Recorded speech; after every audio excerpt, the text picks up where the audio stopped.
gentlemen, may I have your attention, please? The show starts in 10, 9, 8, 7, 6, 5, 4, 3, 2, 1, go. Yo, welcome to the Blue Lounge. Welcome to the channel. How are you guys doing this afternoon, evening, whatever time zone you're in? I hope you guys are having a fantastic weekend. It can't get any better. Well, it can, but it's not too bad at the moment. Chelsea smashing Wolves 3-0. 3 goals scored, 0 goals conceded. We were second for a little bit. We're back in third, thanks to Man City, Liverpool. Fantastic game there as well.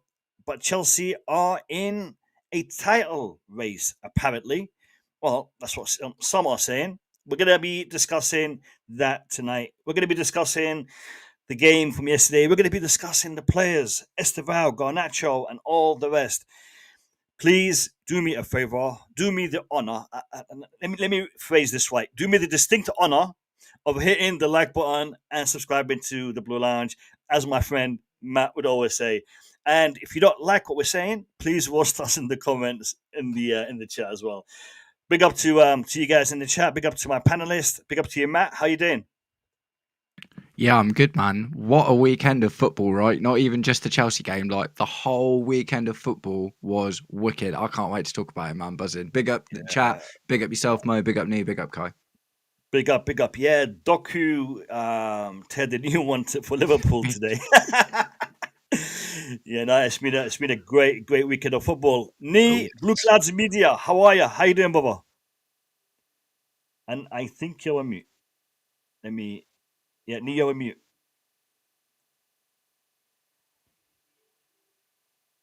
Nee, can you hear me? Nee, you're on mute from the stream. I'm trying to unmute you. Now it is. It looks like you put me Now, on now you're mute good. today. Now you're good. Okay.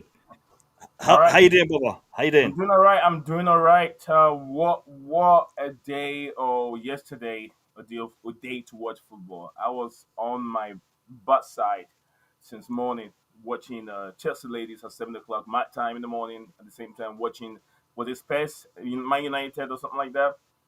Arsenal was it the big game. That was early kickoff. I was watching that at the same time, sat down and then watched Arsenal also dropping point. Then finally watched Chelsea game. So yeah, yesterday was a very busy day for me. Almost all my day Yeah, went into football.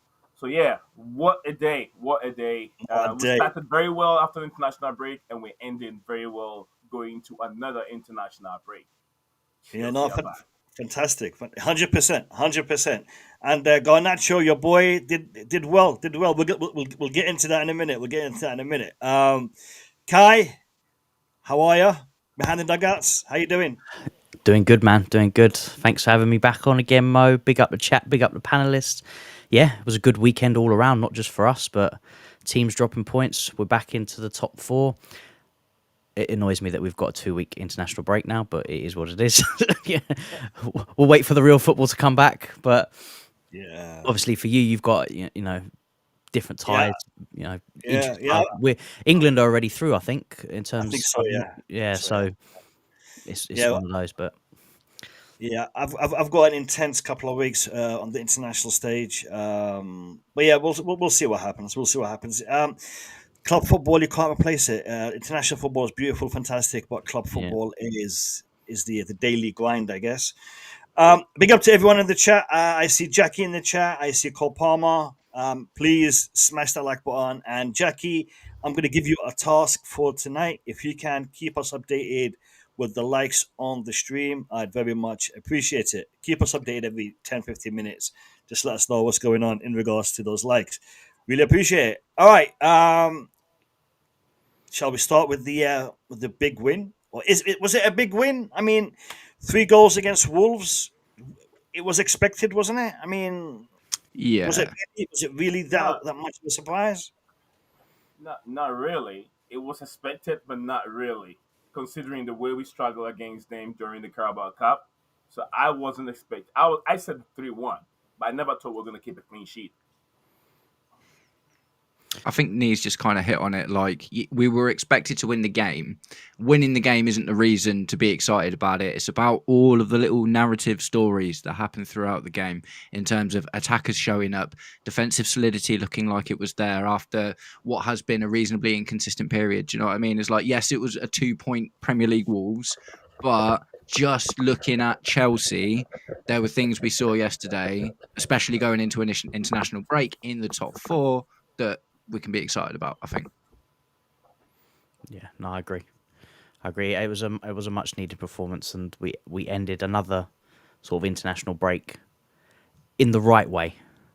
I don't think that the result was ever in doubt. It was just we needed to make sure that it was not the same kind of performance as it was last time, and they did, which we can't ask for Yeah. more than that.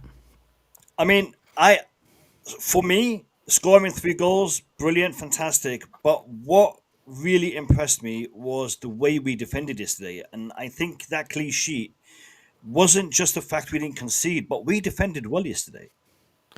Yeah, I mean, I said this in my reaction. Like, we were talking about a game of two halves, right? But for me, not traditionally, because I think defensively we were solid throughout the whole game. The only thing in the first half was attackingly we were let down in the final third, but defensively I think we were solid throughout. So yes, it was a bit of a game of two halves, but only in a certain department. But I think we have to give some flowers to Chalobah and Fofana. I thought they were superb. That's 2 clean sheets for them on the bounce, with 2 solid performances against obviously a tougher side in Spurs, a not so great side in Wolves, but still had to get the job done, still had to get the clean sheet. And what we've seen, and hopefully moving forward, that this could be something consistent. There's still a lot of room to improve, a lot of work still needed, but 2 clean sheets on the bounce, 2 solid performances is a good way to start. Yeah, 100%. Two clean sheets in the Prem. Two clean sheets in the Prem. Big achievement. I think we have got the second best record in regards to clean sheets in the Prem. I think, if I'm not mistaken, 5 clean sheets so far in the Premier League is a fantastic achievement. Almost half of the games that we've played, we've kept a clean sheet almost. My concern is this, though. We've been talking about our lack of ability to defend. We've seen errors, we've seen mistakes, and we've seen us lose games because of those errors and mistakes. Are we turning a corner, or did we over analyze the defensive issue? There was never a defensive issue. It's just we've lost Levi Colwell and we've kind of panicked. What do you guys say about that? I think the inconsistency of the centre back pairings is a massive part of why errors happen. When you're playing next to someone who you're not familiar playing next to, you don't always instinctively know where he's going to be, what he's going to do, and you have to be more aware. Do you know what I mean? You've got to have more of a thinking hat on.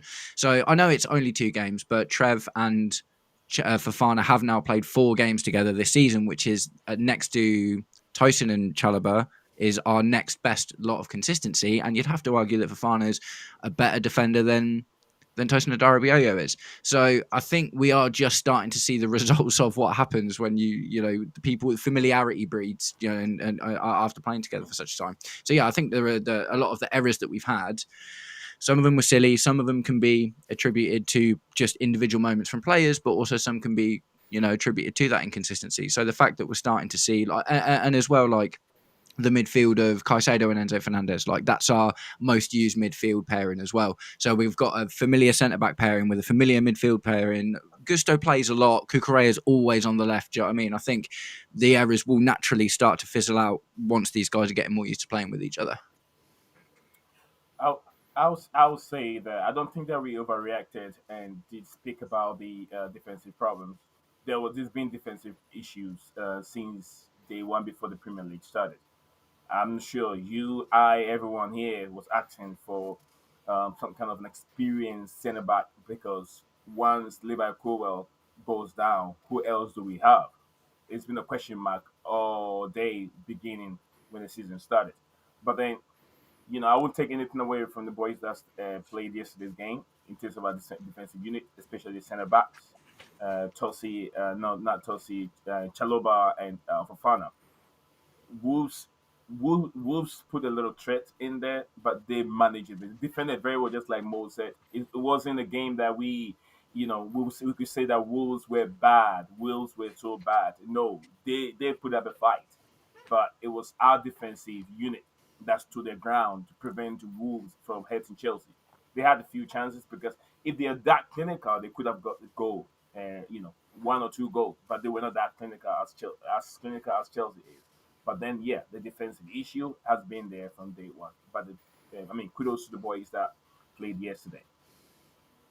I mean, I totally agree with Matt in regards to the consistency and having the players getting to know each other or play with each other. Um, I think for Fofana, his level, his ability, when you take into account his injury and his absence of from the game, um, it looks like now he is starting to build that form. He's starting to build that level back again. Chalaba has been one of our most consistent defenders this season, past seasons as well. And I think having him and Fofana build that partnership, I think might be the way to go up until Levi Colwick gets back, or maybe we dabble in the transfer window, transfer market. Thank you, Jackie. 7 likes. All right, brilliant. Let's get these likes up. Let's get to 10 as soon as possible. There might be a gift if we reach a certain milestone. I don't know. We'll see what happens. But yeah, thank you, Jackie, for keeping us updated. Um, in regards to the attack, and in regards to two players which I think need to be discussed, Garnacho and Estevao William. I'm going to start with Garnacho, and I think you know Garnacho was a player that a lot of the Chelsea fan base were not so keen on, especially when those rumors were being touted by Fabrizio Romano. Done deal is happening. Everyone was losing their shit. We don't want Garnacho. We don't need Garnacho. Garnacho's got baggage. I spoke about the baggage and the issues that Garnacho had when he was at Manchester United, and I was concerned that he might come into Chelsea Football Club and bring that with him, and cause some sort of disharmony within the dressing room. But his performances, especially over the past couple of games, have been a big reason to why we have got the outcomes that we had in those games. And I think the battle between him and Gittins on that left wing, who's starting, who's going to get that spot as the who's going to be the number one in that spot, is starting to heat up, and I think we're starting to see the benefit of that battle between Gittins and Garnacho for that spot. Do you guys think that Garnacho was underrated at Manchester United, and maybe he does have a lot to prove and a lot to show, and Chelsea is probably going to be the platform that he does that with? Or do you think it's just a bit of fluke and a bit of good luck, and maybe we've seen the best of Garnacho? What do you guys think? Look, I'm gonna jump in first real quick. Look, Alejandro Garnacho have gone through. I would say he's been around a very very toxic environment. When I say toxic environment, Garnacho have gone through a series of managers. And if you're a young player coming out from England and you go through that many managers, it becomes a problem for you for your development. Ganacho himself, I think he have self belief on how he think that he things has to be done for him. But I think he was being managed in the wrong environment. We saw the toxic nature of Manchester United. How many young players have really come up from United and have been that good for them in the past 10 years? Not many. Those that have come there, they've already been sold. Twan CB is one of them. Annabelle is also one of them. A few of those players, they cannot even live up to that expectation. And we saw the situation when Amarim also came in. I don't want to go far back to the other managers that have been there, but just start with Amarim. When Amarim came, he also wants to impose his authority on those that he think that are capable of playing this football. Alejandro Garnacho was, because of how the bad culture or the behavior from Manchester United on how they treat their players made him. He became part of the bad bunch of players that are, that are there. So he was being sidelined. He wasn't even looked at to. You get what I'm saying? And he was doing his own thing because things out over there at Man United are not managed very well. Players are doing their own thing. Everyone wants to do what he wants to do. Garnacho wasn't playing football. No preseason for this player. And I already seen the talent in him, but then he was not being managed very well at Manchester United. We've said it many times. So I believe that if he comes to Chelsea and gets that manager that really loves him, put his hands on him, he will really get the right direction, he will become a top player. But I was being called delusional. I was being called many names because they did not see it. But here we are. Here we are. This guy is putting in, even few games, 2, 3 games with with him playing for Chelsea. People say this guy is not good enough. He's not good enough. I was like, since when will people have chance and have time for players to develop? He's very young. He's still young. Gittins, all these players, I know they're very young. They become better for us. It's time. They need time to develop. You get what I'm saying? But yeah, like I say, these players need time in the right direction. Enzo Maresca is not, Ruben Amorim. He's not any other manager else. He's a very strict manager, and he listened to the players. Have you heard anything about his brother putting out social media stuff? And I said, do not rate the player or do not rate the player's attribute of him being at Manchester United and use the same, and then also analyze his behavior or performance at Manchester United and bring the same thing here at Chelsea. It's not going to work because Chelsea is different. The culture there is different. And that is not going to work. You can compare both.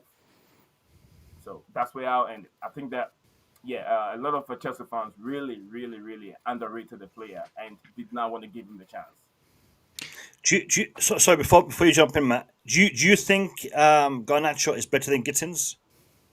No, I wouldn't say that. They're both different profile players. They're both good players. Gettins is very, very good with a team that sits deep. He's very good with dribbling. Alejandro Garnacho has more pace than Gettins is. And likely, it's always, I would say, maybe 80% of Alejandro Garnacho getting goals for you in 18 than Gettins will. You get what I'm saying? So, yeah, it depends on what your position team you're playing and the kind of player that you think is good for that game. So, both are good players. All right. Go ahead, Matt. Go ahead. I think there's definitely a lot of truth in everything Nii just said, but ultimately and personally, I think it's actually a lot more simple than that. I think the answer to the question about Garnacho is the second Amorim put his foot in the door, it was over for him at Man United, the instant. And that is maybe backed up by the fact that we were putting bids in and talking about him last January. Do you know what I mean? It was, we were talking about getting him last January as well. So you got to think, and also look at Ruben Amorim's team right now. No players like Garnacho in that team. Do you know what I mean? He has got centre attackers or inside forwards like Mbermo and Cunha, and do you know what I mean, playing those inside roles. He's got wing backs playing the wing back roles. Garnacho is just a winger. Do you know what I mean? That's just what he is. He's not like a Malo Gusto or something that's a really positionally versatile player. Like, he's got a really specific skill set, kind of like Nii was just saying. He's got a really specific skill set that doesn't fit into Amorim's thing. And at the end of the day, Man United knew that they were going to get a load of money for him because he was an academy product. So I don't see it as much as like, I think that people should bear that in mind when they judge Garnacho based on the last 6 months at Man United or whatever he was there, because he never had a chance, man. Do you know what I mean? So from Garnacho's point of view, he was categorically one of the top 3 or 4 best performing players for their club for the last 2 seasons. He got 21 combined goals and assists for them last season. That's amazing for a 19, 20-year-old. Do you know what I mean? That's absolutely unreal. If Estevao got that this season, we'd be buzzing. Do you know what I mean? Maybe we think he can probably do better than that. But if Estevao does as well this year as Garnacho did last year, we'd be really happy with that. So I think that it kind of like, I almost think this false narrative kind of came out of nowhere when Amorim came in. Garnacho got dropped. That's exactly what happened. He got left out, like, he helped get them to the Europa League final and then got left out of the final despite being one of their best players in the competition. He's a young player, so maybe he didn't deal with it the best way that he could. But he went from being one of their best performing players, he was an academy player, his heart bled Man United, and then he just got posthumously dropped out of nowhere because of the new system. And at the end of the day, that was the cost of progression for Man United. They were like, right, do you know what? We think Amarim's the guy to come in and do it. So we're going to let him do whatever he wants with the team. We can make money from Garnacho because he's an academy product, and he's come to Chelsea and he's come to a squad where there is a role for him. Do you know what I mean? It makes sense. He fits the type of profile of winger that Enzo Maresca likes. So I'm not surprised it's taken him a little while to get going, bearing in mind he barely played football for the last few months. Do you know what I mean? It was, the whole story was a bit crazy, wasn't it? But yeah, I think the story of Garnacho at United, I don't think it was a case of him being managed badly. I think it was a case of the second Amarim put his foot in the door, it was over for him, and it was only a matter of time anyway. Okay. Kai, you want to add anything on the Garnacho situation?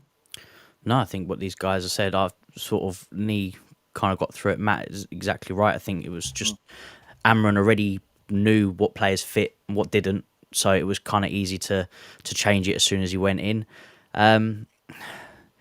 He's definitely been underrated. I would say slightly disrespected in terms of we've seen all these other young players come in and we've sort of gone, we'll give them a chance. We'll see what they're going to do. And Garnacho didn't get the same kind of love from the fans. It was the moment we heard about the signing, not even when we signed him. It was like, no way, we can't have this guy. What But mate, we gave Timo Werner more love than we're giving Garnacho at the moment. Do you know what I mean? Look at all the other players that have been signed. That there was, they're coming into the new squad. They've got to learn the system. They've got to, learn it. We'll give them time, and he didn't seem to have the same reciprocation from it. And it could be because he played for Man United, because of what was going on behind the scenes at Man United, and we've obviously all seen that because it's been in the Premier League. But he's a young player. There is clearly talent there. And with gradual improvements game after game, that should be sustainable. If he was coming in and having an absolute blinding game one game and then disappearing for 10, then there'd be an argument. But every game now, we're starting to see an improvement. And it's not just what he does going forward.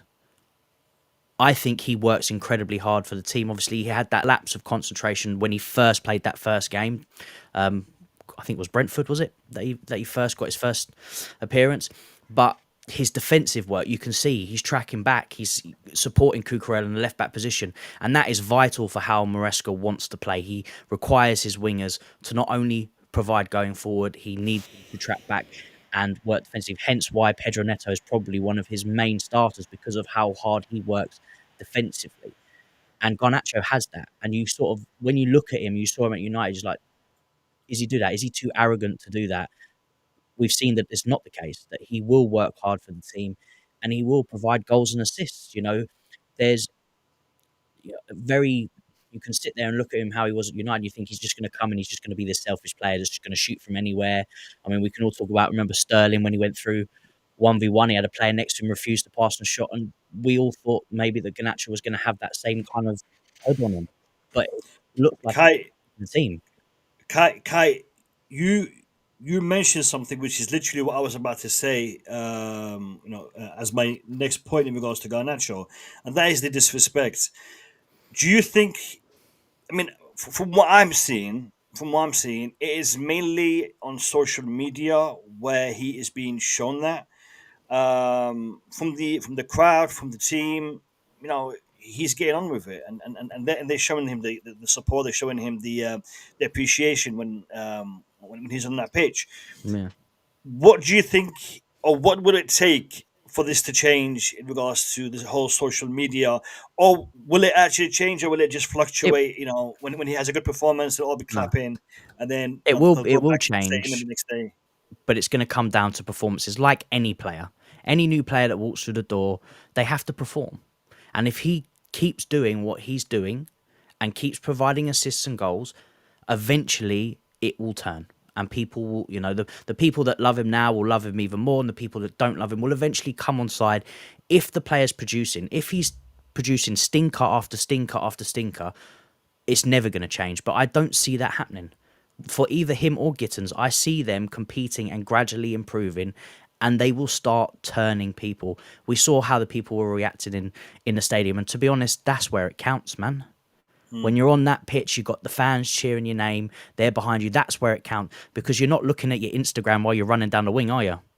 It can affect you before a game, though. It So can, yeah, I get what you're saying, but I yeah, think if anything, like the social media, like it used to 100% be that way. Do you know what I mean? But I think the social media thing is such a massive thing now, and collectively, not us in particular, but us on social media, the whole country are savage. Anyone who gets behind a keyboard is much more willing to say things that they wouldn't say in real life, and that goes double mm, for talking about how they feel about a footballer. So I do agree with you on that respect, but I think you can't diminish how much waking up to 30,000 tweets talking about what a terrible yeah. game you had the day before can affect your mentality. Do you know what I mean? It is definitely a very different environment now.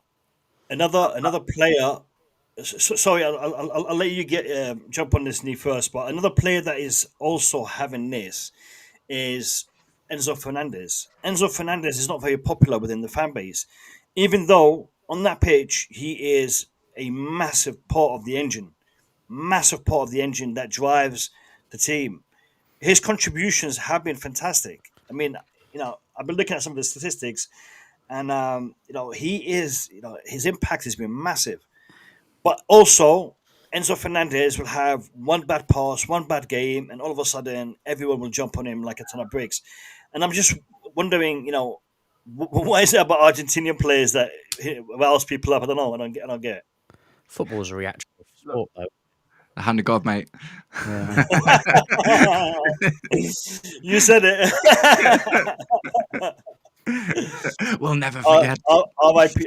Maradona. R.I.P. Yeah, Diego. for Yeah, sure, for yeah. sure. I What a want to say legend. this real quick, then we jump on. I'll jump on an Enzo Fernandez situation. Also, I want to tell, especially all the fans, those anyone there watching us today. Look, there's so many people out there that when they think that they put a camera and then have a a piece of microphone, they think they are content creators. Content creating is just like journalism. We do a lot of research. We come over here and provide you with the right information. But some people think they can use words like I have inside information. And they started all, will I use the word spiral? Or they started all these negativity on Alejandro Garnacho.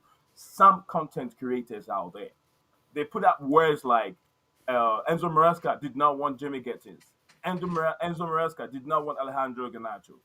One content creator I know very well, but I cannot mention names because I don't want to throw anyone name out there. It's not good for me. But I keep telling the person, how do you know that this man did not want these players? How did you know? Stop throwing things out there for these listeners or the viewers to hear, and then they also take it upon themselves because to be honest with you, when they hear it and Vince or whoever posted something, then they go another comment. Then they start putting negative comments because they hate this guy said it because this guy has 200K people or he's got 200, 350,000 people. So when he said it, then we got to take it without doing the research very, very well.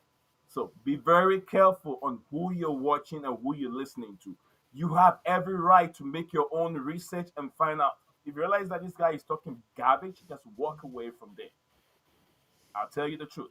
Just walk away. Don't let them feed you with garbage. Make your own research. Read and find out about it. That's what I'll say. Enzo Fernandez, look, he's not been a fan favorite. I've always loved him because I don't think that, and people say what is he really good at? You don't know what he's good at, but go and being at Chelsea, and he's been under Frank Lampard, he's been under Enzo Maresca. He plays differently. Enzo Maresca sometimes pushing at a little advanced, and when he's playing an advanced role, he gets goals. He arrives in the 18. He powers shots. He gets on target. But a lot of people don't appreciate it because he doesn't do those little flick and tricks, those Brazilian style. He's a different kind of a player. It's a different kind of a player. He might not be a Frank Lampard. He might not be maybe a Michael Essien, but he's a different kind of player, and we have to appreciate for having that player there. He's always on my thumbnail. Enzo Fernandez is always on my thumbnail. It's going to be Enzo Fernandez and Alejandro Garnacho. He's a good player, but we have to see what they do, not just one specific game. And I've always said I don't rate players on this one specific game, but I rate players on the whole entire season, half a season right now. I know yesterday we did talk about improvement, whether we progressing or we're going down. Indeed, today is the right time to talk about it. Also, more I'll let you know we have progressed. If you look at where we are now and where we are last season, we can talk about it when you bring it up. I think the 100%. thing with Enzo in particular, like, so I've been, I wouldn't say harsh, but can be quite critical of Enzo Fernandez, and I have been since since the start of the season and before. I think the issue for me with Enzo Fernandez is you only see him when he does something amazing. So for a player of his position, midfield, largely we bought him as like a deep line midfielder in the starting 11s. Even though maybe it's not always that way in a game, he's paired next to Caicedo most of the time. When you see a player like, I noticed Omar mentioned Fabregas, for instance, like that's a great comparison for this thing. We love Fabregas because you see the magic that Fabregas does, and it's not just goals and assists and expert stuff. Do you know what I mean? You see the way that he connects the team together, and you saw all of that magic almost all of the time that he was on the pitch, and he had goals, and he had a ridiculous amount of assists as well. I think the issue for me with Enzo Fernandez is that, so yesterday, much like Omar said as well, was one of the first times where he looked really, really good without, obviously he had the key pass for one of the goals, the pre-assist or whatever you want to call it. But there were lots of moments yesterday where he looked like he was a big part of connecting the play together. Do you know what I mean? Which you don't see enough for me from Enzo Fernandez. I thought that's who we were buying. I thought we were buying Fabregas with a little bit more edge and a bit of, maybe a little bit more athleticism. But for the most part, I mean, you've only got to look at Enzo Fernandez's, what was it, 12 assists last season or something, do you know what I mean? And a hatful of goals, really, really good numbers last season. But when you're watching a game of 90 minutes, most of the time Enzo Fernandez is on the pitch, you don't see him doing all of these things unless it's something spectacular. Do you know what I mean? So I think that's maybe why it's quite easy to feel like he goes missing, because if he doesn't score or assist in a game, then it doesn't also feel like for instance, Caicedo. Look at Caicedo, man. Caicedo doesn't need to score or assist to look wicked and for you to see exactly why he contributes so much to the team. And like I say, yesterday we did see that from Enzo Fernandez. It wasn't just about that final moment, that goal, that assist, or that key pass. It was about his whole game in general. So if we can get yesterday's Enzo Fernandez more often, I think fans will absolutely fall in love with him. But the problem for me with Enzo Fernandez, in a nutshell, is that it isn't always like that. The numbers are normally pretty good, but as far as a full 90 minutes of football goes, you don't always see his part in the team. I mean, he's on 3 goals this season, I believe. Mm-hmm. Three goals in the Premier League this season. 1 assist. Sadiq has just jumped on. Let me add him to the show. Yeah, Good morning. Worldwide Chelsea in the house. Good morning, everyone. Good morning. Good morning, good evening, and good night. Big up to you, Sadiq. Welcome. Yeah, no, Matt, you're spot on. He came with a lot of hype. We bought him for a ton. So when he came, there was a lot of expectation from us Chelsea fans. He did pick up a couple of injuries quite early doors as well, which he didn't quite recover from. He didn't really sideline himself until it got kind of bad, and his performance dipped. So I think if we're looking at the core of the team now, Enzo Fernandez is one of those players that you would call a core player. I would say Caicedo is another one of those. Cucurella, James, let's talk about a player that could potentially be the core. Pedro. Who? João Pedro, although he's not scoring, he's a call. No. I'm using this to lead into Estevao Williams. Just give me a second. So I want to talk about Estevao Williams, and I want to see because right now I believe he is valued. He is the second highest valued youngster, teenager in the world, just behind Lamine Yamal. Um, right now, he's been valued at over 100 million euros, and all you got to do is look at the other clubs, the other fans, and how they are talking about him. Because he's our player. We're always gonna, appreciate the good things he does, criticize the bad things that he does. But as a Chelsea fan, as a Chelsea supporter, I have a biased view on this. But when you see Arsenal fans, when you see Liverpool fans, when you see fans from other clubs showing him the level of respect, they're showing him the fear, acknowledgement, that is a massive statement. And could Estevao Willian be the next big name in world football, in the Premier League, for Chelsea? Where is the level for Estevao Willian? And since Sadiq has just jumped in, I'll let him start us off with this one. Yeah, you know what? I'm actually in two minds about this. I agree with everything that you said in terms of excitement and we want to see him play, but at the same time, I'm looking at what Enzo Maresca is trying to do with him. He's trying to bide him in slowly, not put the pressure on him. Got to remember, he's a very very young player. And we don't want to do it very early. We're only in November, right? So a very long season. And I know, don't get me wrong, when we see the lineup, we want to see him there. We do want to see him in there immediately. But we've got a gem. Season doesn't end after one game that we're watching next week or whenever it is. It's a long season. He could have a massive, massive season. He doesn't need to be week in, week out. He needs to play. I don't think it should be like that. We shouldn't be putting too much pressure on the kid. We don't want to put too much expectation, and then we'll see teams start to, put 2, 3 guys on him, like we saw with Hazard. When he was coming up as well. These are players that we need to gel in slowly. Do we know Maresca's best tactics right now? I don't think we do. What are we trying to do with the current players? That's another issue that we currently have. So yeah, as a fan, I agree with you. Estevao could reach that top level. At Chelsea, he could definitely. I think the way football's moving, we've gone away from, the Hazards and Neymars, Messi's, Ronaldo's. That's all done now. We're looking at Yamal. We've got obviously Estevao coming in. Mbappe's obviously been here for quite a while now, who's burst onto the scene. But I understand what everyone's talking about Estevao. He gets the ball. He's not afraid to take on the players. He's always thinking forward. There's no backwards. We watch Pedro Neto. We see Gittins. We see all these guys get the ball. Sometimes, yeah, they run at their players and then they'll turn around and give the ball back and stuff. And it's very, very frustrating. So, yeah, he can definitely reach it. It's just about what Chelsea want to do in the coming years. Are we going to go with this top 4, top 5, mindset of, yeah, as long as we make Champions League?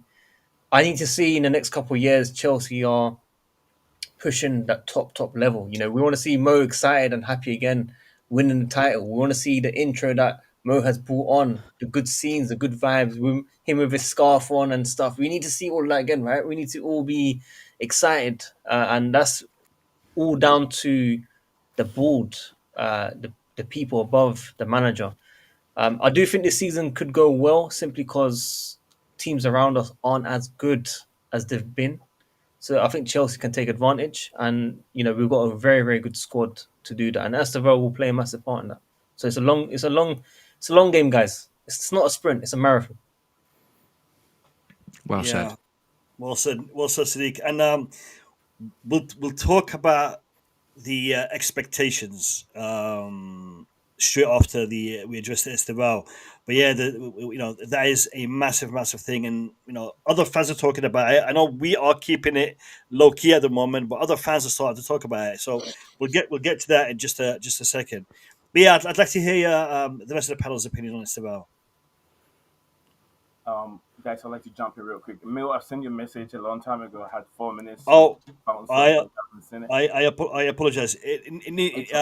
Say your bit, Say your bit. Yeah, let me say a bit on the Estevao. Like I said, there's not much I want to say on it. He's a talent. He's got everything that we need. He needs, maybe to if you're nominating players to win Ballon d'Or, Estevao got it.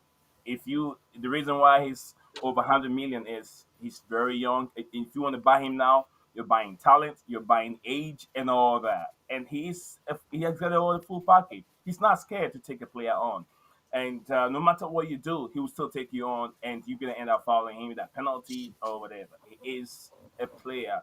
He's got a lot on his side. But yeah, I think I want to end it over here. But this one I want to say before I move on. I want to say this: that there is a lot of progression in the way we play now. Consider right now we have 11 games in. 11 games in this season. Last season, 11 games in, we've already had 5 wins, 4 draws, 2 losses, and I think 19 points last season at this time. This season, at 11 games in, we've already have one more win, ahead of what we did last season. So 6 wins, 2 draws, which last season we have 4 draws, and I think 11 losses this season. For us, we've lost 11 times. Sorry, 3 times, 3 losses and 2 losses last season, and also averaging 20 points. So 1 point, added to what we did last season in 11 games. So there's progression there. Thank you, So Nee. Guys, Blue Clouds Media, show your love, show your support. And apologies, Nee, I totally missed that message. Next time, send it to me on WhatsApp because I'm still trying to figure out this private message bit on this on the software. yeah, But no, thank I you do so much for I do jumping the on, Nee. same thing. Much appreciated. Much Yeah, appreciated. thank you for having me. I do similar thing. You can message me in the private, and I won't be able to see it until he's going through Discord or maybe WhatsApp. But yeah, guys, it's been always a wonderful. It's always wonderful to share a platform with you guys, discuss football and also real football, not just waffling crap. But thank you, Matt. Thank you, behind the dugout, Mr. Kai, and also the man himself, Formula One, FIFA 27, and also Big up Nee, man. the world of Chelsea himself, and then Mo. Thank you very much. I'll see you guys My on the other pleasure, side. brother. Enjoy See the you Take soon, care. game. bro. Take Big care, up. man. Thank you, Nee. That's it. Take care, brother. Mo, Bye bye. Mo, I want to add one Yeah, thing to what Nee said as well. Basically, yeah, our fixtures after Arsenal, yeah, they, I think it favors us massively. If you look at from starts December to about Feb, yeah. we should be winning majority of those games, right? And then the hard fixtures come in towards March, April, May. So I think this is a good time. Put a statement out against Arsenal. We haven't won there in many, many years. Or it's our home actually. We haven't beaten them in many, many years, should I say? So if we can get that, I'm not saying Chelsea can challenge for a title or anything, but make it spice it up, guys, isn't it? Like, it needs to be. Do you know what, Sadiq? I was on a stream yesterday. And I was speaking to an Arsenal fan. It was on Footy Judge Moore's channel, and basically, I just asked him a question. I said to him, you know, you guys conceded more goals in this game than you nearly had, for the entire season. You conceded 2 goals in that game. You conceded 3 goals the entire season. You are now going into the international break. You're coming on the back of it with playing Spurs, Bayern Munich, and then Chelsea. Yeah. So is this going to be a catalyst for you guys to drop some points? And the guy went ballistic. So, Arsenal fans, I can't wait. I can't wait. What day is it? It's going to be on the 30th of November at Stamford Bridge. I can't wait for that game because We you have know to win what? that game. We have to win that game. We we're going to destroy their season. We're going to destroy their season. I hope Tottenham can also, tickle them a little bit. At least a Just tickle draw. them. At least a draw. At least a draw. At least a draw. But Tottenham, they get bad everywhere they go, so it's a little bit a little bit of a difficult one. But no, I hope that Tottenham and Arsenal have a draw. Munich do what Munich do this season at least, and Yeah. then come to the bridge and let's see what we can do at Cole Palmer Stamford should be Bridge back. potentially. But I want to hear about Estevao from Matt and Kai, and then Sorry, we're yeah. gonna we're gonna, Sorry. we're gonna, we're gonna talk about the expectations. Do you want to go first, Kai? I'll go after you, mate, because I think you and Sadiq have very similar Yeah, I was idea on thinking that. I was thinking completely that. different. Yeah. So yeah, I basically totally back what Sadiq says, man, and I'll kind of just like carry it on for a little bit without just trying not to just say the same thing. I think the thing with Estevao, right? He's already our joint top scorer. He's getting numbers, man. Do you know what I mean? It's like I don't, and my thing with Estevao is we shouldn't rely on an 18-year-old to be the answer to our questions when we're struggling, right? That shouldn't be the way that it is. We should have a team that is good enough to compete in the Premier League and whatever other cups that we're in without turning to an 18-year-old and saying we can't do it without him. Do you know what I mean? And much like I feel about Cole Palmer, for instance, when Cole Palmer comes back, we need to not be Cole Palmer FC. We need to have a team that Cole Palmer can add to. And I think it needs to be the same thing with Estevao, right? My general feeling with Estevao is even though he's here right now, he's for the future. He's the future of the club, man. Do you know what I mean? Like I agree with Mo, and I understand like a lot of the hype around him. We might be looking at one of the most prodigious young talents the Premier League could have ever have seen, just based on the records that he broke in Brazil, what we're seeing from him now, the fact he's getting in the Brazil first team. A lot of the stars are aligning that you don't see very often for a really young player that goes on to have a phenomenal career. Like I say, we've seen these sorts of things with a few other players, and yeah, he could be really, really, really special. He's 18 years old, right? When he's 20, 21, he could be there. Do you know what I mean? That's very possible. But for us to put all this pressure on him right now, and I know what Kai's going to say as well, and it's not me saying that he can't handle the pressure. For me, it's not about can Estevao handle the pressure? Because if you ask any football player, do you want to play tomorrow? Yes. Do you want to play tomorrow? Yes. No footballer is ever going to say, nah, I don't want to play tomorrow. I want to protect myself and my development. Do you know what I mean? It's like, obviously every single, if you gave Estevao the choice, he'd be playing every single minute of every single game. I'm sure he would. And it's not about whether he can handle the pressure. I appreciate the way that he's being managed because he's still playing most games. He's starting, he's getting brought on. He's starting, he's getting brought on. Those cup starts are going to turn into Premier League starts. Do you know what I mean? That is what I think is going to happen. That is like a natural development that you'll see. And then, yes, you will start seeing back-to-back games. It's going to happen. He is scoring goals. He is getting assists. He is terrifying teams. He is forcing random stuff like yesterday. Gutted he didn't get the assist yesterday, by the way. What a letdown.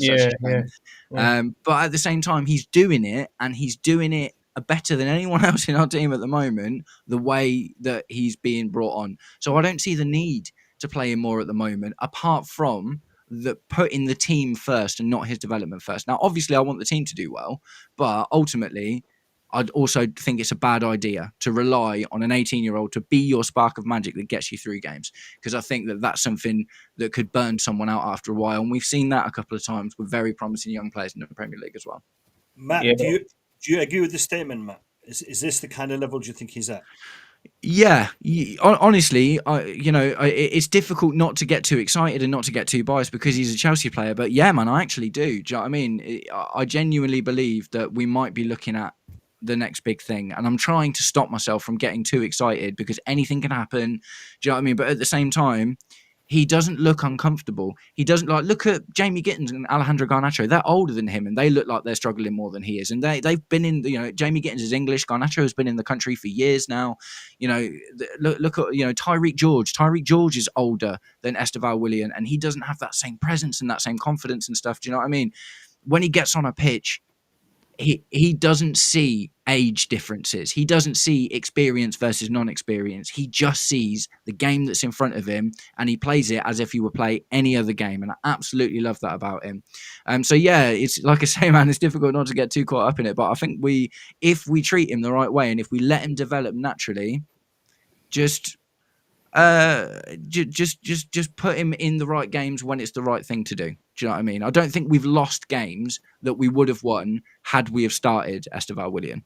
The plan changes when he comes on. They're not ready for the opposition, right?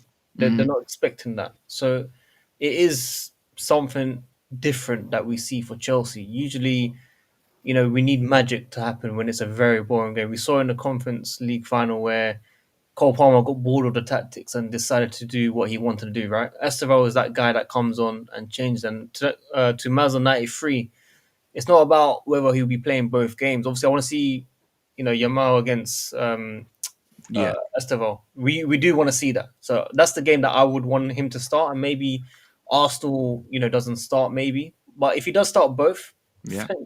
then the lot of that will be excited for sure. But yeah, I think 1 and 2. I don't think anyone's ever said don't start him in consecutive games either. Yeah, I feel like there's this narrative about this argument that people like me and Sadiq are saying don't start him 2 games in a row. It's like, no, man. I'm saying whatever's being done with him right now seems to be the right thing, and he's starting every other game. Do you know what I mean? And Arsenal, Barcelona are back to back, aren't they? It's Barcelona, yeah, and then back, yeah, the next game's Arsenal. So I could 100% see him starting against Barcelona. Do you know what I mean? 100%. I think that would make more sense than putting him up against Arsenal's 4-6 foot plus defenders. Do you know what I mean? Who are all big, massive units. I think that totally makes sense. Do you know what? In regards to his physique, do you remember the Karabakh game? Yeah, he did good. Yeah. They had a mountain of a player called Medina. And Medina, Medina. City. His name is City. All right, so that that tells you a lot. He was a beast. Yeah, he was But a big old boy. Estevao still handled them well. He handled them well. But yeah, let me get Kai in, and then we'll talk about expectations. Have you not spoken about Kai's hair yet? No, Kai wanted to wait. Over. He wants to slap us down. Yeah, no. It's like I get what you guys saying, and to the But- point we are now, he has probably managed in the best way, and you can see the improvements on him. Do I think it's now to take the next step forward and give him more consistent games, give him back-to-back games? Because I know you're saying that it's not the argument of starting back-to-back games, but that is what people are saying, is that he starts one and then he's benched for the next rather than having consecutive games. Because in order for players to build consistency, to build on their form, they need to have consecutive games. And when we're going into the games like Barcelona and Arsenal, you want your best players. And I think everybody, panel, fans can agree that Estevao is one of our best players, right? And it's not just the attributes, because I think he's got all the attributes to be a world beater, but he's got a lot of room for development, a lot of time to get there, but he's got those attributes. But it's also what he does to the team when he's on the pitch. Immediately when he entered the pitch against Wolves on the weekend, it changed, man. Our intensity changed, our energy changed, the way that we play changed, the little 1-2s that we hadn't seen the whole game started to come. And that's what he brings. Do you want that for 20 minutes in the game, or do you want that over 70, 80 minutes of a game? I would argue I'd rather have that over the entirety of the game, because you can provide more, you can potentially have more chances and potentially score more goals and more likely to win games. I think I said this on the watch along. I personally don't feel there's an issue with the pressure on Estevao and what he can manage and what he can handle. And you can say that it's not about what he can handle, but at the end of the day, it is, because he's the player. Like, we can make assumptions that No, but he doesn't decide if he's starting or not, though. Do you know what I mean? So I'm not saying. I know, but I know, but we're making assumptions that the pressure that coming from the fan base and the media is going to be too much for him. That's what a lot of people say, and that's what you're saying. We don't want that to get to that point. But again, it's the player. He's come from the Brazilian league, where he's pretty much starting week in, week out. He's come from a nation of football where, I mean, they live, breathe, and die it, man. Like, they're calling him the second coming of Neymar. Or the expectations from him, from the Brazilian fans, who I would argue are a lot more intense than the English fans in terms of how they football and how they like big up their players. I mean, you saw what they were like with Neymar and things like that. The weight is already on the kid from them, and he's handling it well. He's playing for Brazil. He's starting for Brazil. I feel like now is the right time, considering how he's developed so far this season and what he's doing to the team, not just himself, that maybe we could start using him a bit more and giving him more consistent consecutive games and see how he handles it. Cole Palmer's coming round the corner, hopefully, fingers crossed. Having those two players, the moment Cole Palmer steps back into this team, a lot of the pressure that we're trying to put on Estevao now is going to go straight back to Cole Palmer. And I would like and hope to get to a point, especially through this December period when we've got a lot of games tied together, that we can have those two together in a team consecutively because it's going to bring out the best in him and it's going to bring out the best in the team. And that's what we want because we want consistency. At least I want consistency, and I'm sure you guys want the same. That's why I know we're going to speak about our expectations of the season. I still think, yes, I'm so happy with how the game went, but this December period is going to be the period. How we get through this period is going to be the big one. This is exactly the segue that I want to take us into this December period. So, international break has already started. We're coming back on Saturday, the 22nd of November, and we're playing against Burnley away. Then we've got Barcelona in the Champions League, and I'm trying to get tickets sorted out. Worldwide, Chelsea. I'm trying. So, hopefully that fixture is the hardest one. We've got Arsenal after that fixture in the I Premier think League. Arsenal will be harder than Barcelona, man. Yeah. Just how they are So defensively, no, man, I said I hope it's the hardest one because Yeah. for me battering Arsenal, beating Arsenal is the biggest game of the season for me For me because as well. Yeah. right now with the way the league is, if we beat them, we are hurting them. We are hurting them if we beat them. So this game is a massive one. You know what? We can bottle Barcelona, beat Arsenal, beat Arsenal. You know what's Yeah, also a good benefit is obviously Arsenal have dropped points to Sunderland, and now exactly. they don't. And now what they can't do is go straight back into the next game and try and pick up their form again. They've got a 2 week break where they've got to listen Yeah. to all the fans, Yeah, criticize them, Yeah, and they've got yeah, and then yeah. they've got to come back after the international break and try and get something. So it could be a blessing that they've dropped the points now, and now we have a 2 week break, and they could come back and hopefully be a bit leaky because Sunderland have shown they can be broken down. yeah. 2 goals. They can Is see. They can see Gyökeres 2 goals. is Gyökeres injured, by the way? Because I noticed Marino started yesterday. Yeah. Injured. Yeah. I think Oh, so. okay. I think so. Okay. Now, after the Arsenal game, we've got Leeds, Bournemouth. I'm just going to talk about the Premier League. I'm going to leave the other games out. So we've got Leeds, Bournemouth. We've got Everton in the Premier League, Newcastle, Aston Villa, and then why do we have Bournemouth twice in the space of a month? Not a cup. No, it's not a cup. No, it's not. That's interesting. No. Yeah. So That so so sometimes Is that happens. because there's no? You get that one-off game home and away after Christmas. I was going to Yeah, say, is it because there's no Boxing Day fixture this year? Yeah. there isn't a Boxing fixture. You're right. Yeah, you're right.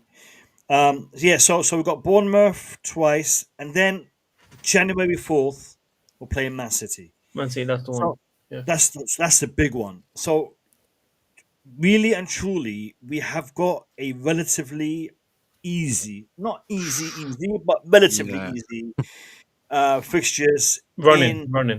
in December. Yeah, I mean, I want to see what Arsenal have in December.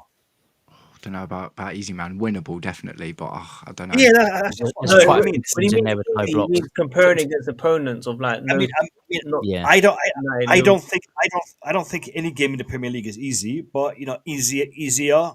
So Arsenal, they have got Tottenham, Chelsea, Brentford, Aston Villa, Wolves, Everton. Actually, hold on. Yeah, no, Arsenal got an easy one. In Brighton. Oh, Brighton's not that easy, and they've But got again, Aston Villa. if your Same. form I think drops, nothing I will be think easy. a lot of teams are playing the same club in 1 month because Arsenal playing Aston Villa twice Yeah, in the okay. same month. Yeah, Yeah, that's got to be the Boxing Day thing, isn't it? Yeah, that's Yeah. weird. Because normally Boxing Day is normally the day that everyone plays each other, isn't it? But they're only showing there's only one fixture this year. I think it's Tottenham. Someone playing on so Boxing Day. That's deep. Arsenal have got Liverpool on the 8th of Jan. Oh, perfect. So yeah, so yeah, it's going to be interesting. But Liverpool are a little bit of a shamble right now, aren't they? I mean, They were a bit unlucky today. you think? Yeah, that goal I think should I have think stood. that goal that disallowed ruined the whole game for them. You know, once you don't get that goal, Wasn't he like in the line of sight of the goalkeeper and he was diving there anyway. He just couldn't get it. He wasn't getting that ball, bro. That was a great header. As much as I dislike Liverpool, I think that was a bit hard done. We would be annoyed if that happened to us. We would be Yeah, fuming. I agree. So right now we are third. We Yes, are we're we back. are third. We're back, guys. All right. So I want to look at the table. Hold on. Let me just And we'll bring it be up on my third for 2 weeks. Exactly. Consistent in the So top Yeah, four. consistent, mate. right, Top right, one for right 2 now, weeks. right now we are exactly on the same form as Man City. Get In the in. past 5 games, 4 wins, 1 defeat. They're All revved right. up though, man. They're revved up now. They're like a lawnmower that you've pulled a few times. Do you know what I mean? It's like they've We're, been pulling we're, all season, and we're only 2 points behind City and 6 points behind Arsenal. We need to beat them. Make it Um, free. are we? Are we? I mean, banter aside. Banter say it, aside. say it, Do, Mo, say it. do you guys think we have a chance? Because honestly, it's something that the other fans have been saying. I was asked this question yesterday on another stream, and I said no. For me, top four is the realistic target for us this season. If we end up challenging, towards the back end of the season, brilliant. But right now, looking at it, I'm thinking top four. Maybe next season with some changes, we could be challenging. But is it realistic for others to be saying Chelsea are in there? They're just trying to take pressure off their own teams, man. That's all they're trying to do.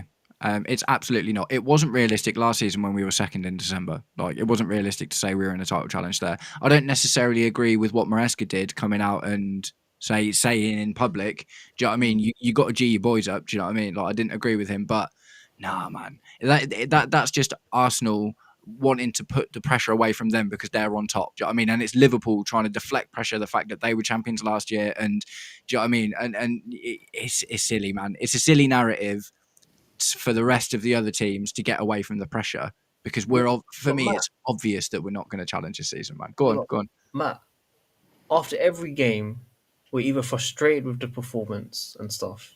However, if teams decide to play the way they are playing currently, honestly, I would not be surprised if we're around there, bro. Like, if Arsenal do the typical Arsenal in November and Yeah. December, and then City, the way Mo described Liverpool is how I see City as well. City aren't there yet. Haaland will get the goals. He'll get you your captaincy FPL points. He'll get you your brace and 20, 30 Sadiq, points. But It's not Sadiq, even just. It's not just about Sadiq, Haaland. hold on. For me, and this might be controversial, but City are only one injury away from having their season collapse. If Haaland gets an injury, I really think City will be struggling to get anywhere near the top of the league. Haaland is a beast, and he is the main source of their goals. you know what Haaland did to my channel, right? No, tell me. No, I'm saying I used to when he was linked to Chelsea. I was doing Haaland videos all Oh, day. yeah. I remember that. I remember. Yeah. I remember that. But I remember that. guys, like obviously this is where depth comes into play. Arsenal have a lot of issues right now. I don't know if you saw the squad against who did they play? Prague, I think it was, or Slavia Prague or something. Midweek, they had like 5 players out. Okay, this is quite serious. Where we are starting to see, we had our injuries come out already. You know, Cole Palmer, Delap. You know, it happened very early. They're now coming back. These guys are getting injuries now. Okay, this is what I'm saying in terms of we're not going to play perfect. I'm not saying Maresca, we're going to see Maresca ball.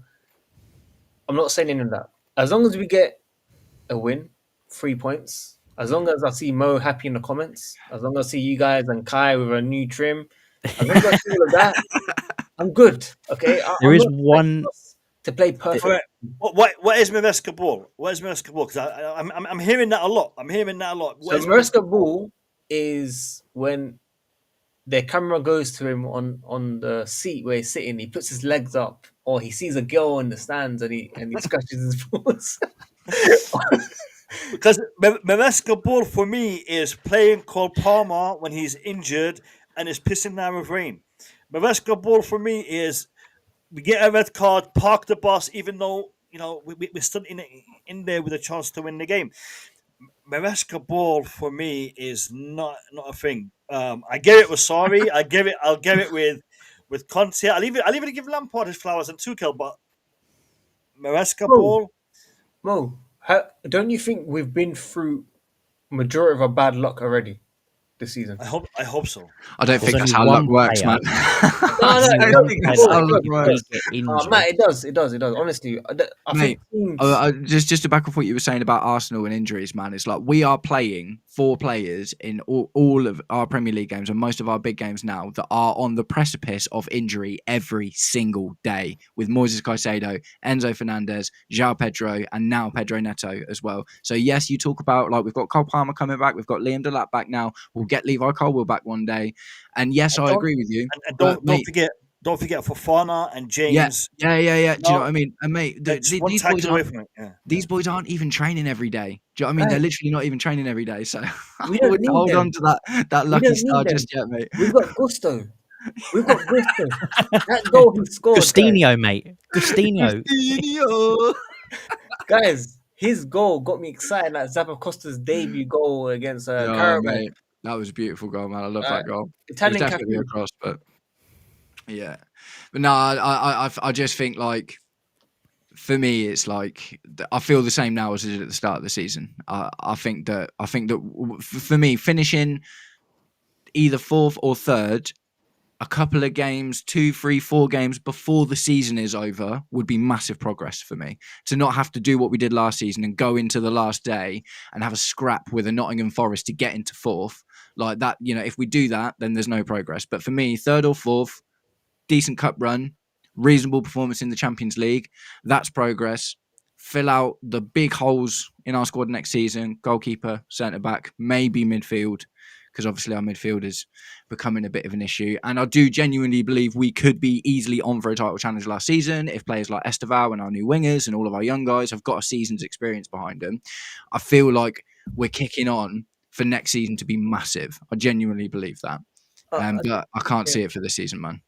Yeah, I do want to add though. I think what's important that I struggle with is that because I react straight after a game and I do a live stream, we don't think the bigger picture, right? We just say what's happened, who made a mistake, who got the card, who done this, who done that, right? I think if we sit properly, like today, actually look at the results, compare the teams that we've seen over the weekend as all dropping points, you would notice there is no team. Maybe Arsenal defensively have been fantastic. Banter aside, they have been fantastic, except for obviously Sunderland. But other than that, and Haaland FC, we haven't really seen anyone. United were starting really bad, went on unbeaten for 5 games with some wins and some draws, and now they're back to drawing.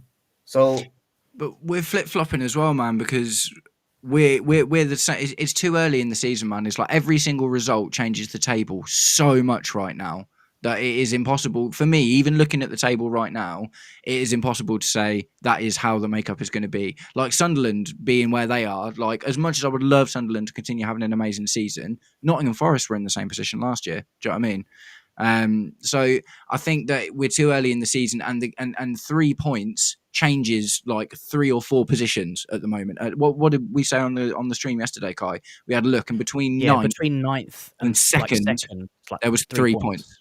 Do you know what I mean? There's 3 points between ninth and second. So in our last Premier League game, we beat Tottenham. It gets us into 4th. And then a few other teams play, and then all of a sudden we're in 6th, 7th, 8th, or whatever again, and then we win again, and we're into 3rd. And do you know what I mean? And then if we lose our next Premier League game, then we're in 8th, and it's going to take a little while for those gaps to start really solidifying. So I that's why I think kind of like you were saying, like we analyse the game. I think that's all you can do at the moment, man. I think you can only analyse the games and look at the patterns, but it's just so early, man. It's just so early. It's really Christmas difficult. period. This is the run that separates teams. That's true. That's true. Through this No, December no, period, you will see teams drop we need. Yeah, and we change we, because there's we so many need games together. Agreed. we need to string together a good 3 or 4 back-to-back wins. Yeah, agreed. maybe a draw, another 3 or 4 back-to-back wins.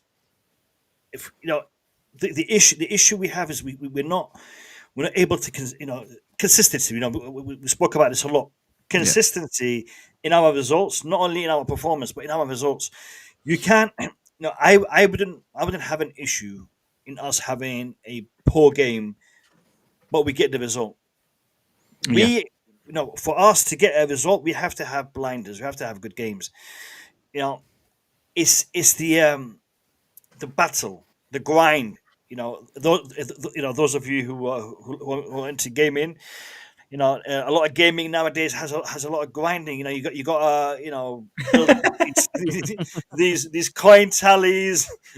Yeah, that didn't come out right, but they've got to build these coins, buy these packs, and Got to get them 1-0s, man. That's the crux of it, isn't it? You got to get some of them 1-0s. I just looked at the past couple of seasons, and we haven't got more than 70 points in a couple of seasons now. And for us to even be talking about challenging, share the jokes, Sadiq. I didn't get it. No, I mean, you're spot on. We're talking about being up there, but we haven't. We haven't hit 70 points. We haven't hit. I mean, I think we've got 69 and 63. So to be challenging. I mean, the last season, it was 84 points for Liverpool. Season before that, 91 points for Man City. So we're nowhere near that type of number. I mean, talking about challenging, we need to string a hell of a lot more results through. And we've lost 9 games 2 seasons ago. We lost 11 games last season. So we've already lost 3 games this season. So it's difficult to look at us as challenging for the title. And I think we need to really start to to build consistency, build a squad, build a mindset. Maresca said something in I think it was the last press conference or the one before. When he said that, I'm like, okay, this I like to hear. He talked about not it being a sprint, but it being a marathon.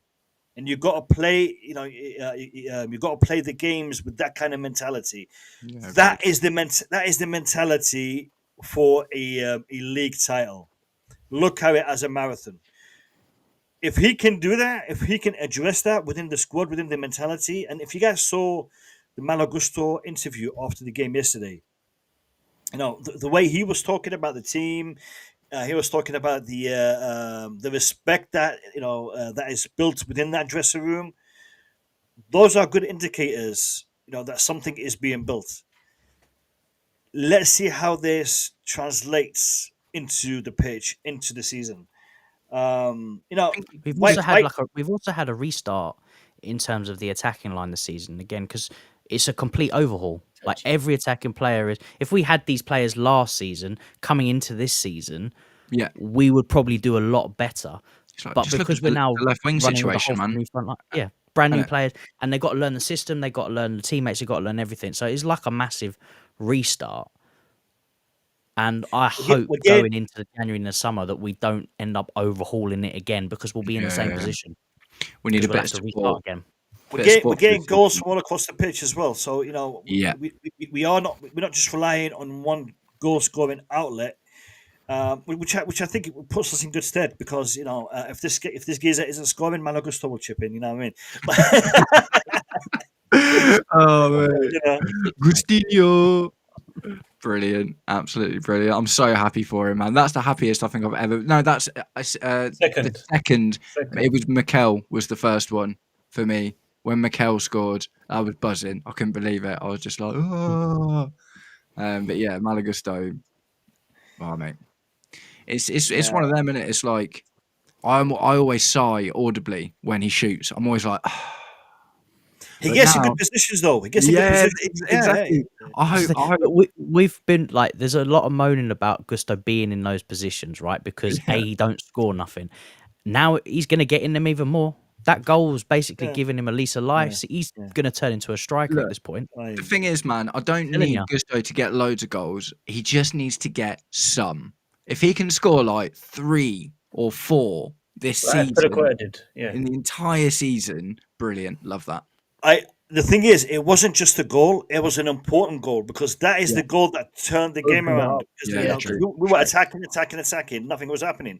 Yeah. Malo Gusto bangs it in there, and then all of a sudden, now we've got something to play for. Yeah, so an important goal like that would be great. Imagine he turns into like the next Messi, man. Like that's it now. He just kicks on like the next All right. Gareth Bale. So, Chat GBT says 60 points, fourth place. Mazza, I gotta say this. Thank you for being so interactive in the chat today. Great comments, great comments. Big up to you, big up to you. Mazza, do us a favor. Ask ChatGPT where does it think Arsenal will finish this season? ChatGPT, go on. Let's hear it. Let's hear it. and make sure you type in based on previous seasons' performances, right? Because Yeah, they always bottle it, don't they? They always bottle it. yeah. Because this is the thing, they did this, was it last season or season before? They were like 10 points in front at one point. No. Was it last Yeah. season? No, Was it the last year season? before. The year before, Year they before. led 93.8% of the season, and then Yeah. both That was it. Southampton, Liverpool, and Brighton. Yeah. But this is the thing now, isn't it? Like, City and Liverpool set this precedent that you can only lose 2 games. If you want to win, do you know what I mean? If you want to win the Premier League, you can literally only lose 2 games and draw 2, and you've got to win 34. Yeah. Do you know what I mean? It's crazy. Do you know what I think?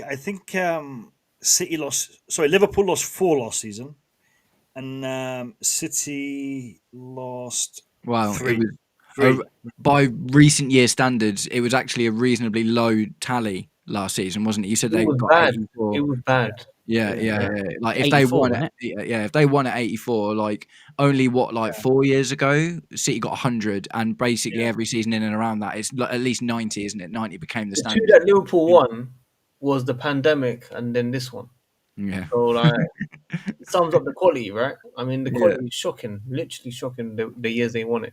If they beat Well, the you City said it one, earlier, Steve, didn't you? Like the teams, apart from Arsenal, the teams this season, they don't look good, man. that's what Like, I'm there's saying. no one that's like of City, obviously building, but no one is like standing out apart from Arsenal. And now they've had their blip, and hopefully it continues. I think last season was worse though, because look at Spurs and Man United, 15th and 17th. Do you know what I mean? That's unprecedented. Anyway. It's mental though. Do you know what I mean? Yeah. For them not even to be in the conversation for Europe is absolutely nuts. I know obviously they were both in Europe, like they were both in the Europa League. So do you know what I mean?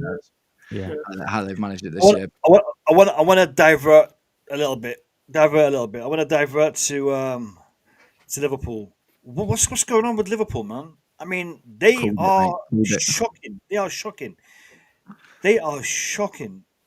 They'll come back, man. They'll come back. Yeah, definitely, 100%.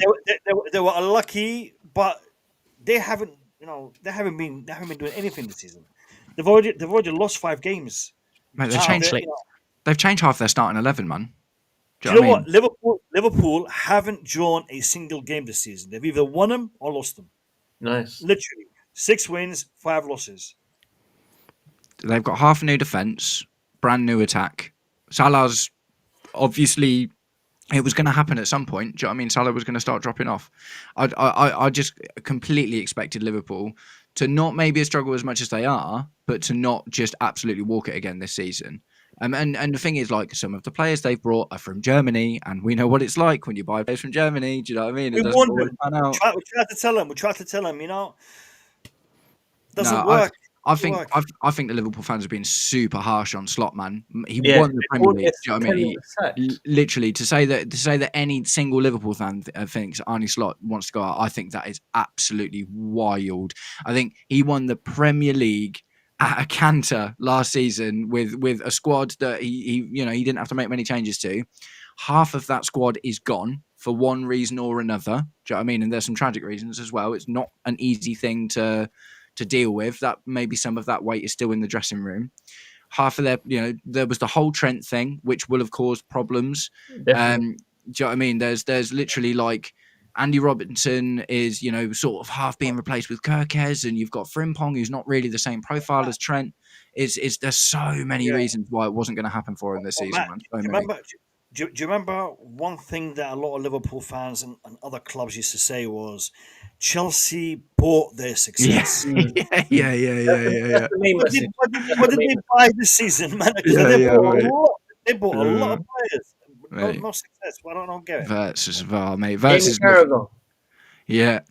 Jamie Carragher's a terrible Yo, human, Mo, mate. make this TikTok. Send what we're talking about now to Jamie Carragher. Tag him in everything. Instagram, X, everything, bro. This guy is a fraud when it comes to talking about Chelsea. Yeah, yeah, Chelsea yeah, yeah. bought their success.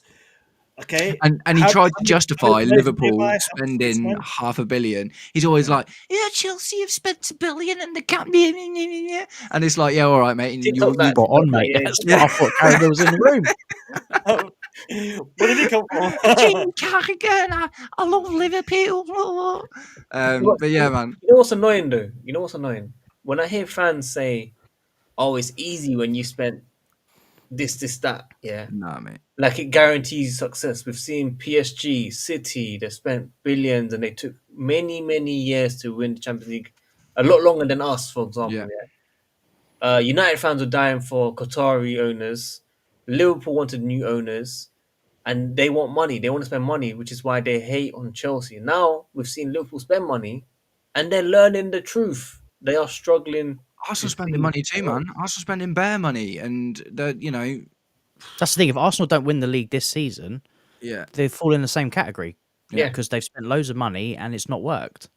So just sort of wait for them all to capitulate. Really, that's what we've got to do. We'll just come in. Do you know what? This season, honestly, I mean, Arsenal are in a good position, Mm. but realistically, they are not in the position that they were last season. Well, they still have time, by December, but I think it's tighter. The race is tighter this year, and I think there'll be some surprises. There'll be some surprises, and I don't expect them to fumble it. But at the same time, I've seen them do it before, so Mate, I wouldn't be surprised. He's their changed defense, the tactics, though, right? He's gone a their lot defense is more excellent. defensive. He's But gone the a lot thing more that's always let them down is the attack, isn't it? And they've attack. brought Gyökeres to try and fix that now. But like they've loaded their defense. Their defense looks amazing, and all it's like their first four and their backup four are all wicked. Do you know what I mean? Like all of Mm. their defenders are great. But the thing that has always stopped them from getting over the line hasn't been conceding. It's been not being able to score enough goals. Is Victor Gyökeres good enough to do that? Me and Kai were Yeah. talking about it on the stream yesterday. It's like him and João Pedro.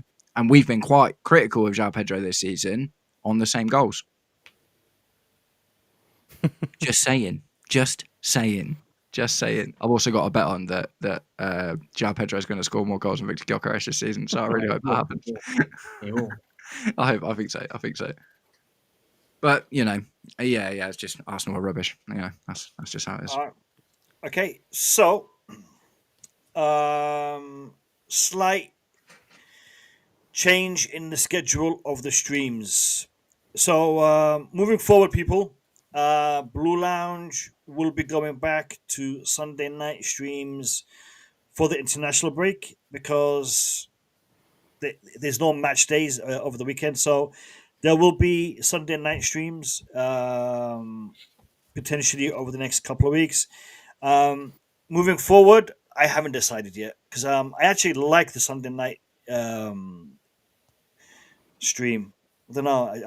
I think it's not rushed. I think it comes on the back of a day Everything. after a game. Yeah. Yeah. There's It never a might, late game on a Sunday either, is there? So even if Chelsea Oh. are playing on the Sunday, it's never like there's Yeah. always a few hours in between, even if we get the Yeah. later game. It's So a good time. Good time. yeah, So we'll probably go back to Sunday night streams. That will be the case for the international break, but just thinking about how to move forward. But yeah, there will be content coming out on my TikTok channel for the international break in regards to Iraq and their qualification to the World Cup. Inshallah, we'll make it, but if not, it is what it is. So if you're interested in that kind of content, make sure you follow me on TikTok. There's also other Chelsea content that I do post on TikTok. So if you're not following on TikTok, go check it out. Give me a follow. Road to 10,000 followers on there. I need to get 10,000 followers before I start making peas. So it is what it is. Just put it out there. Just put it out there. No. But seriously, I am trying to grow my TikTok Have you account. gone live on there yet? I know you did it Yeah, abroad. yeah, a but have you couple, done it couple, in UK? couple of times. I don't like it. I've done it a few times now, and I just don't feel that it's the same vibe as YouTube. Right. Yeah. Yeah, it's I've never different. done it, but I can already see it because I watched the. Yeah, I get some that on the watch alongs. I think the watch alongs do better on TikTok live, definitely. yeah. I've I seen all see these a lot of guys, people do it. all these Yeah, new channels and stuff, and they're doing yeah, really, really well. I've seen it. yeah, yeah. So yeah, I think I, watch alongs suit it, but I, I, general, I tried streaming from my laptop. It wasn't fun. From my phone, it's a bit. I don't know. The screen is small. yeah, yeah. Messages go by really quickly, so not really comfortable doing it on my phone either. But it's something I'm thinking about. Maybe you're right, Sneak. Maybe watch alongs Watch on along there. definitely fits on Yeah, there. yeah, maybe. But yeah, no. TikTok is a great platform. I do post quite often on there. Different things. I did a trailer for this particular stream. I think it was quite good. If you haven't seen it, Yeah, go I check like the it trailer out. and it was good. It was good. Yeah. I deliberately timed a segment in there for Kai and a segment in there for Ni. So if you guys caught onto it, I don't know if you did, but it's a deliberate timing for one segment for Kai and one segment for Ni. It's a bit of subliminal sarcasm. So if you got it, you got it. If you don't, go watch it, and then you might get it. But Mo, I'm not happy subliminal with you. sarcasm. I'm not happy with Why? you. Why have I done? You posted an amazing clip of you at the ground with your amazing famous song. I could not find a picture of you, but I Listen, could. listen, Do you know what? hang on. Yeah, go on. We went to one of Yeah, the we did. finals. We went to the final. You were in my car. We did all that. But I looked for clips and I couldn't find a single one. Do you remember we did a live stream from my convertible? Yeah, Do you remember that? yeah. Yeah, me, you, and Max. We Did were we in the take a photo? convertible. We didn't take a photo. I don't know. I can't. I looked. I couldn't find any. My I heart got was broken. I'm like, yeah, I want to see everyone. And I see yeah. Jonathan. I'm like, bro, Jonathan is there. Yeah. Jonathan Mann's on there, bro. Matisse, Monster, Alex, yeah, Eunice, Jem, Father's in there as well. Minerals. No, Minerals wasn't in there. I know Minerals was in there. Okay. Minerals was in the pub when I was filming. He was in the pub across the street. Yeah, but Sadiq, I swear to you, I looked because I know we had a ton of clips. I couldn't, so I looked on my channel and I can't find the stream that we did, me, you, and Max. And I couldn't find any of the pictures. We did a ton. We went to KFC. Remember we went to KFC? Yeah, that's what I'm saying. Yeah. But I couldn't find them. Wow. So Racist. if you if you got any, send them to me. I'll add them to the next one. If you got any on your phone, Barca, sorry. yeah. All right, Barca. Yeah. No. Do it. Yeah. Am I relying on you? Am I gonna have to smell I my gotta peas? see, bro. I gotta see, honestly. Give me a bit of time. We've got time. Yeah, we've got a couple of weeks still. All right. So, people, that is a little bit of a look behind the curtain, I guess.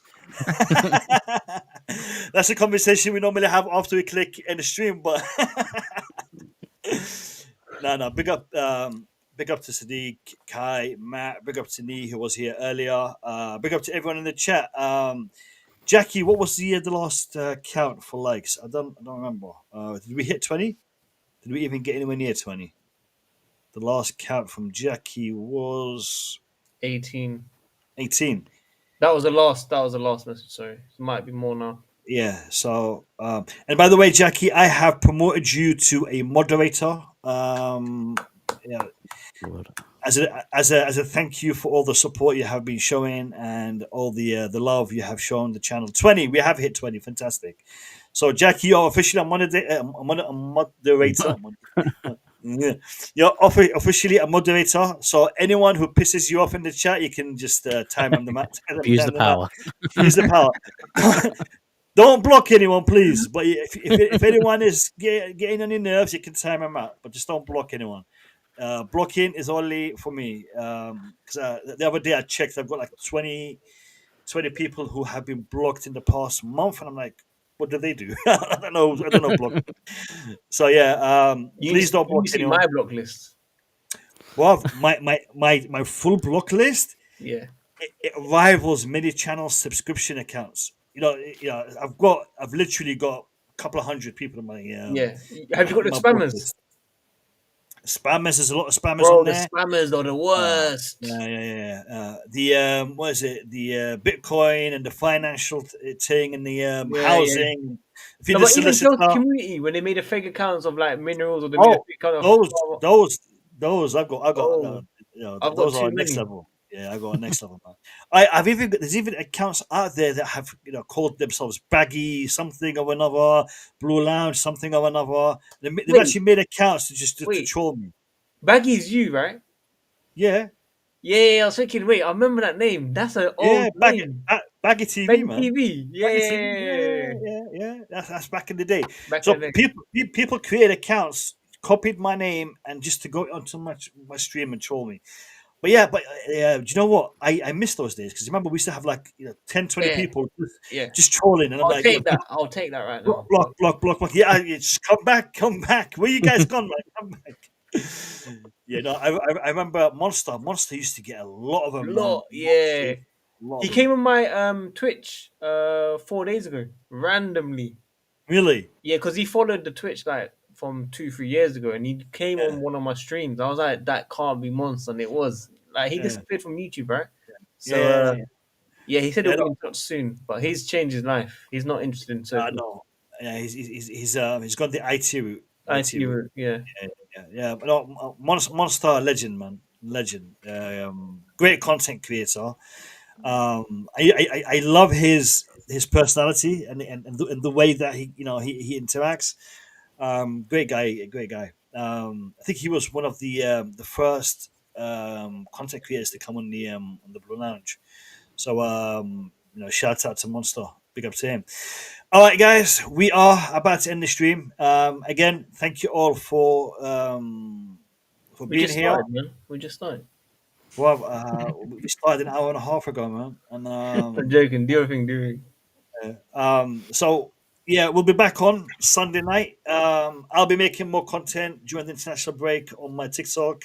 Might post a couple of things on here. We'll see how it goes.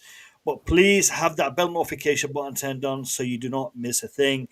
Go follow Worldwide Chels, Behind the Dugouts, Stanford Sink, and Blue Clouds Media, and also Fans Football and Beyond. Or is it Football Fans and Beyond? Football fans and beyond.